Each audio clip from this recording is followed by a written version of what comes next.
Welcome to the Atomic Impact Podcast. I'm your host, Jason Osborn, and on this podcast, we interview successful business owners for them to share atomic, impactful lessons that they've learned throughout the course of their business, share them with us so that we can learn as well. As always, this show is sponsored by the LinkedIn Reverse Podcast Method, the new way to close deals that doesn't rely on any of the old traditional methods that everybody hates. We use this method to book 26 qualified leads and sales calls in 10 days without any ad spend, outreach, or endless social media posting.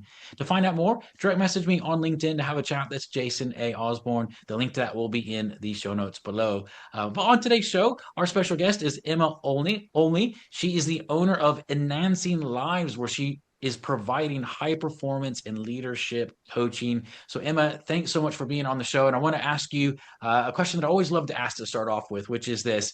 If you were able to start over again with what you're doing in your business, knowing what you know now, what would you do differently in the first 12 months?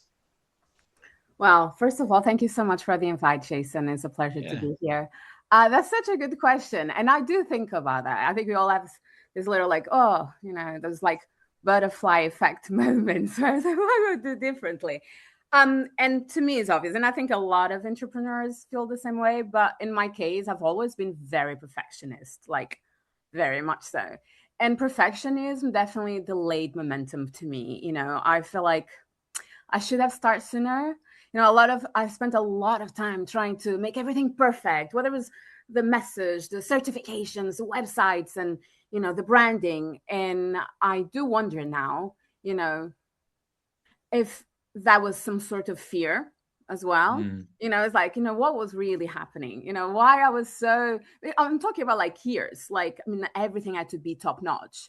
And now yeah. looking back, it's silly me. And I did have mentors, I did have coaches that would tell me, like, just go. And I was just so maybe afraid. I think afraid is the right word because I Yeah. just, no, I was like, no, no, everything has to be perfect. Looking back, I'm like, yeah, I should have listened to my mentors. But yeah, that would be that. If I have a magic time machine, I would do that. Yeah. Yeah, yeah. Yeah, I think that's a common thing for a lot of people, trying to get everything right, and not realizing that, something out there is better than nothing at all. Yes. And but it that can take time, and definitely, I've been through that as well, where I'm just like, oh my God, I should have just launched that sooner, or should have put that out sooner. And but yeah, it's definitely a learning thing. What do you do now that's different so that you 'cause I know that perfectionism, whether it's perfectionism or not, maybe there's still a little bit of elements of fear, or whether it's just like, okay, I want to make sure something is done right before I put it out. What's the process you go through now so that you don't keep continuing making that mistake? Yeah. I think it's a lesson that I've learned, which is like, I think maybe one of my fears is like, you cannot mess up, right? You have one shot. And if you mess up, that there's going to be consequences. Now I see it differently. It's completely okay to mess up. It's completely okay to be wrong, because that's how you're going to learn. And now I kind of have that as a guide, as in, like, I'm a little bit more brave and courageous, in the sense of like, I'm just going to do it, and see what happens. Mm, I feel like there's a lot of gray now, while before I was very black or white, and I was like, gray, gray, gray. Like, I'm just yeah. gonna go and try it. So I definitely, that changed. But then again, I've been doing this for, God, feel old, like almost 2 decades now. But yeah, definitely there's a lesson that I've learned. So now, even though I'm still perfectionist to a degree, Hmm. it's a different sort of, I'm much more like, I'm just gonna do it. I'm just gonna do it. And I'll Yeah. be such an hypocrite as well, because now what I tell most, my clients. So if I tell them to do it, like, if I don't do it myself, like, I feel like, how can I look myself in the mirror? So yeah, Yeah. I just do it. So I have a very different approach when it comes to Yeah. be okay with failing, which before I Yeah. didn't. I felt like I just had one shot and I'm not gonna mess up, and so I Yeah. see it differently now. Yeah, totally agree with you. Totally agree with you. Well, one of the other things I love to look at is as you've been growing your business, what's been the hardest part of growing and scaling without being salesy or spammy in what you're doing? That's a good question, because and don't get me wrong, like, my previous life, my corporate life, I was in sales and I was really good at it. So I never had problems with sales. My problems is if I feel like I'm selling something that I don't believe, then I do have a problem. So I'm very aware of that. Now, I'm not gonna lie to you, Jason. I've been very blessed or lucky, or I don't know what to call it, in the sense that I don't really need to do a lot of selling this day. I've never really, because most of my business comes from word of mouth. Literally get to a point I'm like, I don't even have space or time for more clients because it's a funny story. It's like I start working with this lady. Next thing, our sister wanted to be my client. Next, the other sister. Then it's the cousin. And suddenly I was working with the entire family. And that's a very common theme within my clientele, which is like word of mouth. Or like, for example, I'm working with an HR director. Next thing, this HR director moves to a different company. I'm like, oh, I'm taking it with you. You still need to work with us. I've had HR directors that I work with, like in 5 or 6 different companies. Every time they move, they still, So Yeah. I'm lucky in that sense that it's been very old school, word of mouth. Um, but yeah, I did have my stage where oh, I know I need to do the social media thing and I need to be consistent and the Mm, podcasts and the gosh, that was so many. I was doing everything. I spent so much money and living in Bali and going to these retreats. And, I kind of like try to learn all the little tips in order to succeed. And it's so funny when I look back, it's almost like go back to basics. That's been yeah. what, at least personally, has been what works the best for me rather than, I'm going to hire a team to do my social media, another team to do my marketing. And no, actually, the best results have been from word of mouth.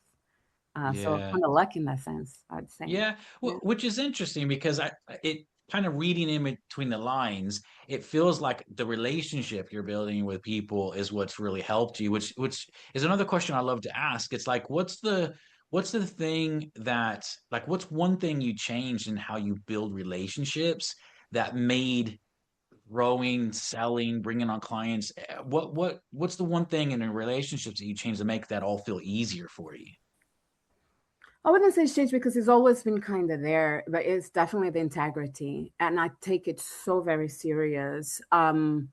For me, a long-term acquisition is I mean is a must. Like if I look when I look at my clients, I have clients that have been with me for more than 10 years. And sometimes I'm just like, why are you coming to me? Like you don't even have Mm, problems anymore, You yeah, and they're like, no, I need you. Like you such an important part of my life to be there, to have like that accountability partner there, that, yeah, share leader.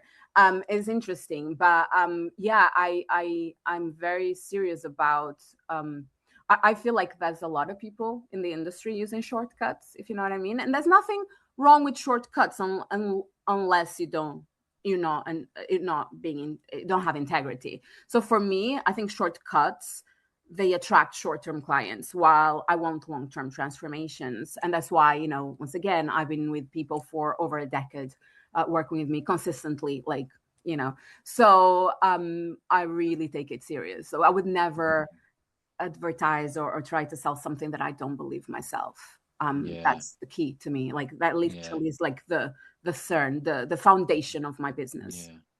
Yeah, I love that. I love that. It's really, really powerful. I think it's so important to look at that long-term perspective as opposed to what you said, the shortcuts, which I agree. The shortcuts, nothing wrong having quick wins, but if you build a Yeah, business on that, it's not sustainable. So yes. yeah, that's cool. Well, one of the other things I love to ask, because we all have issues and challenges when we're growing businesses. And sometimes we feel like we're the only ones going through that sort of thing. Mm. So, one of the things I'd love to ask is what's the number one biggest challenge besides the procrastination and stuff you talked about there? But what's the number one biggest challenge that you faced in your business? And what's the lessons that you learned from that? Okay, that's a really good question. And maybe my answer not be a very common one. Or maybe it is. I don't think it is. But my biggest like my one of my biggest challenge is a temptation, and I will explain. Because of my previous sort of, I call it life. My previous chapter, I was corporate and I was very successful. I do have very often people at hunting me with really, really, really interesting, really interesting Yeah, positions and yeah, opportunities. And I'm not gonna lie, as much, and I do absolutely love what I do. I'm so grateful. Mm. I enjoy so much what I do, but it is hard. Jason, it's so hard. It's so hard running a business because like I Mm. feel like I'm wearing 20 hats every day. Like it's not just the coaching part is like I don't even see it as a work. I see it as a mission. Mm. Yeah, I've yeah, never had a situation where it's like, oh, I don't want to do this job today. The mm. coaching part. I love it. Yeah, yeah, The yeah, yeah, problem is there's another 20 things I need to do on a daily basis to run the yeah, business. And sometimes I'm like, oh, it was just so easy when I was working for someone else because I just go there, do my job, I do it really well, and then I go home and and I can switch off. I can turn off the yeah, phone. yeah, And as privileged as I am, and I think a lot of us are being business owners, where we have a flexibility that goodness is so important to me. Sometimes you kind of like you're just so tired of it all, and it is and sometimes it's actually clients of mine. They come and say, mm. our company, we're going through restaurant, we're going to do some Mm. changes, and you could be like, would be cheaper for us to hire full time. And Yeah, ooh, that's an interesting package. And like, it will make my life so much easier. So I have these temptations when I say often, I say like very, very often. And I do so. And I have this thing like, always be open to what the universe has to offer. Right. mm. Don't call that there's a bridge. And I'm very curious. So I like to listen, even though I'm like, no, I'm not interested. No, I'm good. But I like to Mm. listen. And then start getting tempted, right? It's like, oh, this actually sounds good. And then you have to go back and say, hold on, Emma, why do you do what you do? It's go back to Yeah, basics. Why? And Simon Sinek wrote an amazing book called yeah, Start with Why, which I sometimes it's like, let's go back. Why am I doing what I'm doing? And I was like, okay, no, I'm good. I'm good. yeah, It is that temptation of having it easier by just going work for someone else, yeah, yeah, yeah, and like, how can you stop that? Because it can be tempting. It can be tempting because it is hard. It is hard. yeah, It is yeah, hard. yeah, Yeah. yeah. Does that make But sense? that And is this something it that you hear often or probably not? well, it depends on where people are in their business. Okay. It's one of those things where um I mean, some people are just like, for me, I get offers stuff, but for me it's not even really an option because I just know I couldn't work for somebody. Yeah. I would Yeah. hate it. I would feel miserable. I'd feel trapped, all this stuff. And I'm like, no, it's not for me. But, I've spoken to other people as well where, they've built a business, they've done well with it. And they're like, I just don't want to, um, they want they don't want those stresses and pressures. And I see a lot of coaches do that as well, where they've built up a successful business, they've made their money in life, and they don't really want to run their business, but they're happy to just coach or Yeah. just help and they just love doing it. They get fulfillment out of it. So I think it's different for everybody in what they're Of course. doing, Of and course. so it's just, yeah, it's just different for different people, which is really interesting. Which leads on to my one of my last questions here, which I'm curious about this now. Over the next 2 to 3 years, what are you wanting to do in your business? What are your goals? You know what? My goals is to. It's interesting because I've always been a very ambitious person. I went from trainee to director in less than 5 years because I was like, Yeah. no, And it's funny because my goal was to make a lot of money. Like that. That was what it was. It's so funny looking back because my goal is completely different. My goal is to get as more flexibility as I can. Mm, yeah. So that's how I see success now, which is interesting Yeah. once again because it's very different from my younger days. So my goal is to I like where I am.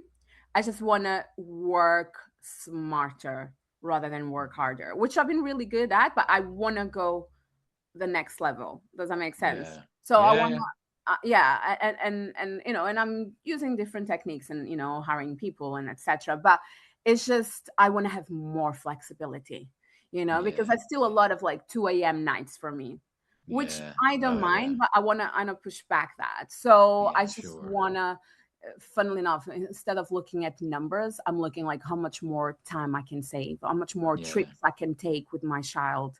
And my child is Yeah. 6; he's been to 23 countries, and I love that. Like I feel like that's my focus. I'm using my business in a way to raise my child in the way that I've Yeah. always kind of dream of. That's Um, amazing. yeah, for now. And then I think once he Yeah. gets to a certain age, I'm gonna like focus again on the numbers perhaps, but right now my Yeah, yeah. focus is definitely the freedom.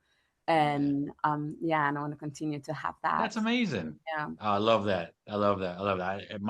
I have three kids, and Yeah. mine's the same thing. So yeah, it's just do more with them. So I love that. I love that goal for sure. Well, Emma, for people that are wanting to learn more about you and get in touch with you, what's the best way for them to do that? Also, my website is www.emmaolmi.com. Obviously, LinkedIn is a great tool, but yeah, my website. I love writing. I've been writing for many years. I have my newsletters as well on LinkedIn. But yeah, it's just everyone is welcome. Everyone is welcome. Amazing, amazing. Well, I definitely recommend everyone checking out Emma on the website and the LinkedIn profile she just mentioned there as well. So, Emma, thank you so much for being on the show. You share some great tips of wisdom throughout your journey in your business. So, thank you for that. And as a reminder for everyone listening, this show is sponsored by the LinkedIn Reverse Podcast Method, the new way for closing deals that doesn't rely on any of the old traditional methods that everybody hates. To find out more, try to message me on LinkedIn to have a chat. That's Jason A. Osborn, and the link to that will be in the show notes below. And until next episode, stay inspired.